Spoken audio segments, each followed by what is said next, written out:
इदम श्री सद्गुरुवे नमः। जन्म शताब्दी पुस्तक माला 87 डे 3 साकार और निराकार ध्यान।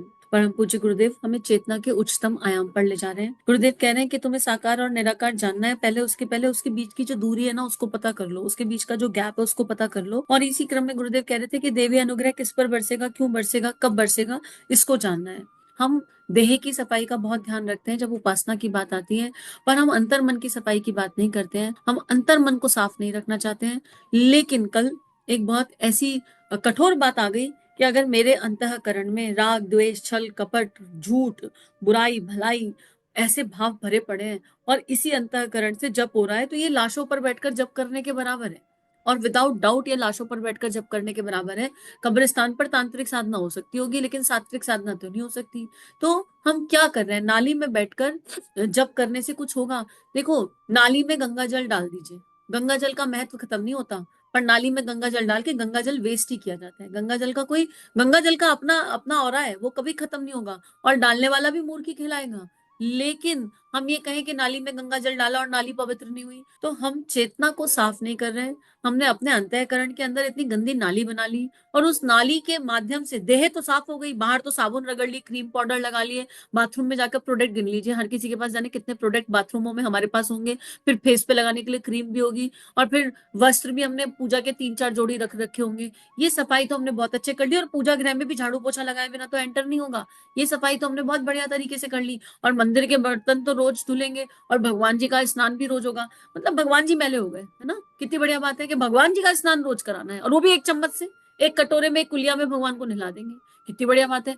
हम मैले नहीं हो रहे और वो शाश्वत ईश्वर जो हमारे घर विग्रह के रूप में बैठे हैं वो मैले हो रहे हैं। उनके वस्त्र बदलने, उनको नहलाना बहुत जरूरी है। भगवान जी ने नहाए तो उनको पसीना आ जाएगा, वो गंदे हो जाएंगे, उनमें बदबू आ जाएगी, उनमें बसांद आ जाएगी। क्या कर रहे हैं हम? क्यों कर रहे हैं हम? ये विचार करने की आवश्यकता। और हम सभी ऐसा करते थे, मैं भी वहीं से आ रही हूँ। धीरे धीरे बात समझ में आती है और समझ में आई तो लगा कि क्या क्या चल रहा है जीवन में, क्यों चल रहा है ये जो चल रहा है, क्यों नहीं समझ में आ रहा कि सत्य क्या है। तो हम भगवान को नहलाने की तैयारी कर रहे हैं, भगवान को नहलाने के लिए खुद को शुद्ध कर रहे हैं, पर जिस चेतना से भगवान को नहलाना है उस चेतना के बारे में बात नहीं कर रहे हैं।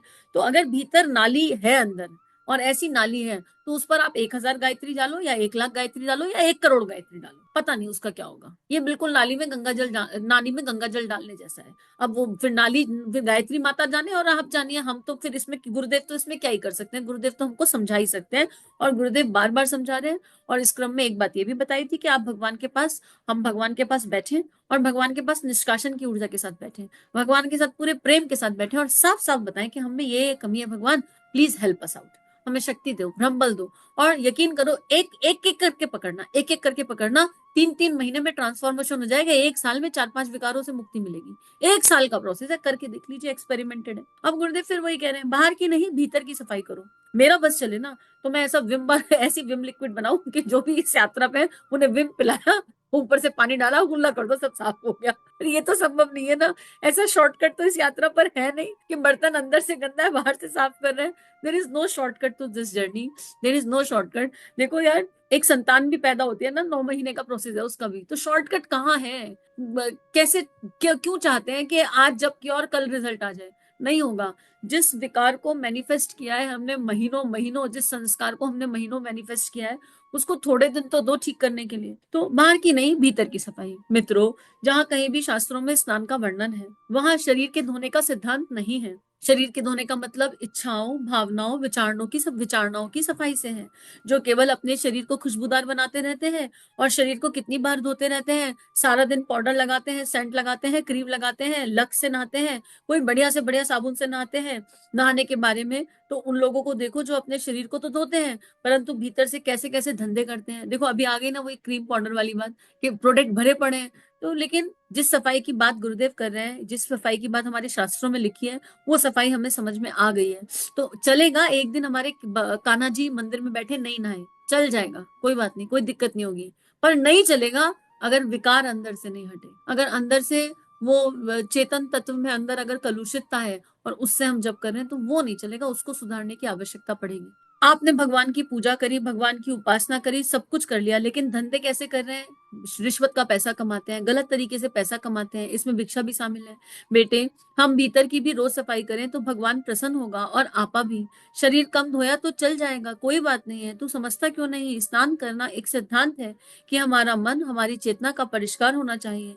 देव पूजन से भी हमारा मतलब यही है। अच्छा, एक सत्य बात बताऊं? सत्य ये है कि भगवान ने सिस्टम ऐसा बना दिया है कि अगर हम देह का स्नान ना करें तो थोड़े दिनों में बदबू निकल के आ जाएगी, पसीना आ जाएगा। जो कहीं भगवान ने नहाने का, टूथब्रश का सिस्टम बनाया ही नहीं होता मैंडेटरी, तो हम लोग, सॉरी टू से, हम इतने बड़े हरामखोर हैं कि हम नहाते भी नहीं, हम इसको भी अवॉइड कर देते। हम सोचते क्या ही करना है, मैंडेटरी तो है नहीं ना। भगवान ने सिस्टम ऐसा बना दिया है। जब रचयिता ने रचना करी तो उसे पता था कि यहाँ पर मैं रचना तो करने जा रहा हूँ, इन रचनाओं में इंद्रियां हैं, और इन इंद्रियों से इनको दैव्यता उठानी है, पर हो सकता है इंद्रियों के साथ खेल खेल जाए और गलत उठा ले। तो ऐसा सिस्टम हो गया कि हमें उलझन होने लगती है। कुछ लोग तब नहाते हैं जब बिल्कुल ऐसा लगता है अब सिर पर पानी पड़ गया, उलझन हो गई। तो ये नहाने का सिद्धांत भी मैंडेटरी इसलिए हुआ है क्योंकि विधाता ने मैंडेटरी कर रखा है कि बेटा 2-3 दिन नहीं नहाओगे तो ऐसी बांस आएगी, ऐसी बांस आएगी कि तुमसे नहीं सही जाएगी।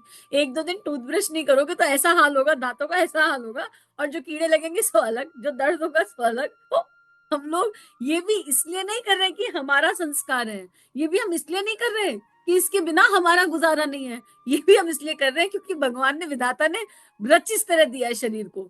और अगर हमें ये छूट मिल जाती तो यकीन करो, अपनी अपनी कॉपी अपने आप जांचो। मैं अपनी कॉपी जांचती हूँ तो मुझे 100 काम और मिल जाते, तो नहा लूंगी ना, क्या हो गया, तो 15-20 दिन में एक बार नहाए तो क्या फर्क पड़ जाता है। सच्ची ऐसे ही होता, 100 काम और निकल कर आ जाते। ये सिद्धांत भी भगवान ने हमारे भले के लिए बनाया था, पर हम इस सिद्धांत को पकड़ कर बैठ गए और उसको कर्मकांड से जोड़ लिया। इस सिद्धांत को कर्मकांड से जोड़ने की कोई आवश्यकता ही नहीं थी, कोई रिलेशन ही नहीं है। नहीं तो गुरुदेव आत्मबोध और तत्वबोध की साधना ही नहीं देते। गुरुदेव ने क्या कहा? उठते के साथ ही, बिस्तर से उठते के साथ ही तुम 10 मिनट का जप कर लो। कहां पर आ रही है बात नहाने की, षटकर्म करने की? कहीं आई का? उठते के साथ ही 15 मिनट प्राणायाम कर लो, और रात को सोने से पहले चिंतन कर लो। जब बिल्कुल सोने जा रहे हो, कहां पर बात आ रही है? गुरुदेव ये देते ही नहीं। गुरुदेव मन की बात करते आए शुरू से। हमारे ऋषियों ने, मुनियों ने, अरे हमारे यहाँ साधु सन्यासी है, हमारे यहाँ अघोरी है, जो भस्म लगाए, भगवान शिव जी भस्म रमाए बैठे रहते हैं। तो हम उस एनर्जी से आ रहे हैं जिस एनर्जी में आत्मा की शुद्धि की बात करी गई है। तो ये सिद्धांत भी हमारे बेनिफिट के लिए बनाया था, इसको हमने कर्मकांड से जोड़ दिया। और शायद हमारे बड़ों ने इसे कर्मकांड से इसलिए जोड़ा होगा कि वो जानते होंगे कि कलयुग में आलसी आत्माएं आने वाली हैं। अगर ये नहीं कहा कि भगवान का नाम नहा कर लेना है, तो हो सकता है 3-3 दिन, 4-4 दिन नहाए ना, और 4 दिन में एक बार नहाए, इसलिए मैंडेटरी कर देते हैं हमारे बड़ों ने। जब ये बनाया होगा तो इसीलिए बनाया होगा कि कलयुग में तो कुछ भी हो सकता है। आज ही देख लो, ठंडी के सीजन में कितने ऐसे हैं जो रोज नहा लेते हैं, पूछ लो अपने आप से। हमें पूछने की आवश्यकता है नहीं। देखो यहाँ तो होता है, बहुत ही रेयर होगा कि कभी नहीं नहाए, ऐसा नहीं है, लेकिन दिन में 2-3 बार तो नहीं नहा सकते। तो यहाँ पर हर चीज जो भगवान ने हमारे बेनिफिट के लिए बनाई, हर नियम जो भगवान ने हमारे उद्धार के लिए बनाया, हमने उस नियम का तिया पाचा कर दिया अपनी बुद्धि से, अपनी पटवारी बुद्धि से उस नियम के साथ खेल खेल गए। और खेल खेला तो ऐसा खेला कि उसमें हमारा नुकसान होने लगा, और नुकसान हो रहा है। और बात वही है कि घर में भगवान का विग्रह नहीं नहाए तो दुख होता है, और खुद का मन नहीं नहाए तो कोई दुख नहीं होता।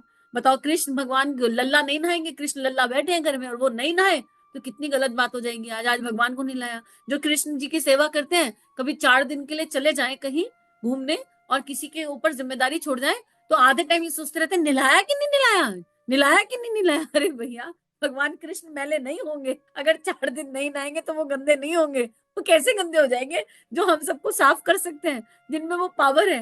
लेकिन फिर भी हमको 4 दिन ये चिंता रहेगी, और आने के बाद सबसे पहला प्रश्न यही होगा, निलाया था कि ठीक से नहीं निलाया, खाना खिलाया था ठीक से नहीं खिलाया। अरे तुम जहाँ थे वहां तुमने आंख बंद करके भोजन कराया था क्या? अपना तो तुम शादी पार्टी में गए, वहां खो गए और फिर खा रहे हो। अब तो लल्ला साथ में नहीं है, अब तो केशव साथ में नहीं है, तो खाओ दबा के, खुद भी कुछ भी खाओ, फिर शादी ब्याह का प्याज वाला भी खाओ, फलाना भी खाओ, ढिमाका भी खाओ। जब घर में होते हैं तो नियम निभाएंगे, अब थोड़ा भगवान साथ में चल रहे हैं। तो हमने हर नियम को अपनी मन मर्जी से मोड़ लिया, अपने हिसाब से उसको आड़ा तिरछा कर लिया। पर अब हमें जागने की आवश्यकता है। परम पूज्य गुरुदेव कह रहे हैं, और ये इंडिविजुअल के लिए होगा। जो जहां पर है वो वहां जाग जाए, जो जिस अवस्था में उससे एक थोड़ा बेटर अवस्था में आ जाए। लेकिन जो सिद्धांत है वो बदल नहीं सकते। और अगर हमने दैवीय सिद्धांतों को, ऋषियों के दिए हुए सिद्धांतों को फॉलो नहीं किया, तो फिर हम कितना भी उपासना कर लें, कितना भी साधना कर लें, कितना भी तपश्चर्या कर लें, कितने करोड़ों मंत्र कर लें, वो लाभ नहीं मिलेगा जो लाभ मिलना चाहिए, वो परिमार्जन नहीं होगा जो होना चाहिए। अब इसी क्रम में गुरुदेव कह रहे हैं मित्रों, जप करने से मतलब क्या होता है? जप करने से मतलब होता है देव पूजन। इसमें देव पूजन से आत्मशोधन की 2 क्रियाएं जुड़ी हुई है। देखो बार बार आ जाता है फिल्ट्रेशन, फिल्ट्रेशन, शोधन मतलब होता है फिल्ट्रेशन। यह दूसरा वाला चरण है और जप तीसरा वाला चरण है। जप चरण है ध्यान का। जप और ध्यान को हम मिला देते हैं।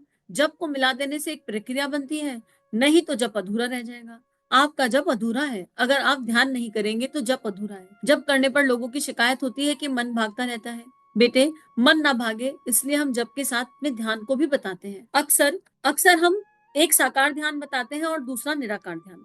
अब गुरुदेव हमें निराकार और साकार ध्यान में प्रवेश कराएंगे, लेकिन उसके पहले हमको क्या करना चाहिए? हमें एक छोटा सा काम ये करना चाहिए कि परम पूज्य गुरुदेव ने इतनी मैजिकल लेखनी दी है, तो इस लेखनी को अच्छे से समझने की आवश्यकता है। गुरुदेव ने जप और ध्यान पर एक पूरी पुस्तक लिखकर दी है, और जन्म शताब्दी में ही आ रही है। वो क्या? एक तो JSPM 28, ठीक है, एक JSPM 32, और अगर बिल्कुल जप और ध्यान की बात करें, एक JSPM 40 मंत्र बनाम उच्चारण। आप जाएंगे प्लेलिस्ट में, आपको प्लेलिस्ट में ये किताबें मिल जाएंगी। आप इनके नाम नोट कर लीजिए या इनके नंबर्स नोट कर लीजिए, ठीक है, नंबर नोट करेंगे तब भी मिल जाएगा। इनको हमको सुनने की आवश्यकता है। अगर हम इनको सुन लेंगे, इनको समझ लेंगे, तो गुरुदेव जिस आस्तिकता की, जिस अध्यात्म की बात कर रहे हैं और जिस भाव पर हमें लेकर जाना चाहते हैं, हम वहां पर सहजता से पहुंच जाएंगे, क्योंकि हमें अपने अंदर की चेकिंग की आवश्यकता है। तो ये पुस्तक सुन लीजिए। और एक और पुस्तक है, उसका नाम मुझे अभी स्मरण में नहीं आ रहा, लेकिन आप जाएंगे प्लेलिस्ट में तो आपको मिल जाएगी। तो उसमें गुरुदेव ने बहुत सुंदर से ना ध्यान के पक्ष बताए हैं कि ध्यान की गहराई क्या है, धारणा क्या है, और धारणा से चेंजेस कैसे हो सकते हैं। हाँ, JSPM 43 सुनेंगे, उसमें भी आंसर मिलेगा, भावना की प्रबल शक्ति। इसमें भी काफी सारे उत्तर मिल जाएंगे, ताकि हम निराकार और साकार ध्यान की गहराई को अच्छे से समझ सके। तो आज का स्वाध्याय इसी के साथ भगवान के श्री चरणों में अर्पित समर्पित करते हैं, और सभी अपना ध्यान रखिए। और बस गुरुदेव की लेखनी को कान से सुनना नहीं है, केवल इसको आत्मा में धारण करना है। और गुरुदेव की लेखनी को आत्मा में धारण करना ही ध्यान है। ध्यान का मतलब क्या है? ध्यान का मतलब है धारण करना, ध्यान, धारणा, समाधि। तो इसके बारे में डिटेल में कल बात करेंगे। सभी अपना ध्यान रखिए। इदम श्री सद्गुरुवे नमः। सभी को प्रणाम। श्री प्रिया काउंसलिंग चैनल और देव परिवार चैनल पर जो वीडियोस आपको मिल रहे हैं, अगर ये आपके जीवन को बदल रहे हैं तो ये केवल गुरु कृपा है। आइए इस गुरु कृपा को विश्वव्यापी बनाएं। जो भी लिंक आप सुनते हैं, आपको जो भी लिंक अच्छे लगते हैं, उनको अपने व्हाट्सएप स्टेटस, फेसबुक स्टेटस, सारे सोशल नेटवर्किंग साइट्स पर लगाइए। इस टेक्नोलॉजी के माध्यम से आइए ऋषियों की, संतों की लेखनी को विश्वव्यापी बनाते हैं। जय हिंद, जय भारत। इदम श्री सद्गुरुवे नमः।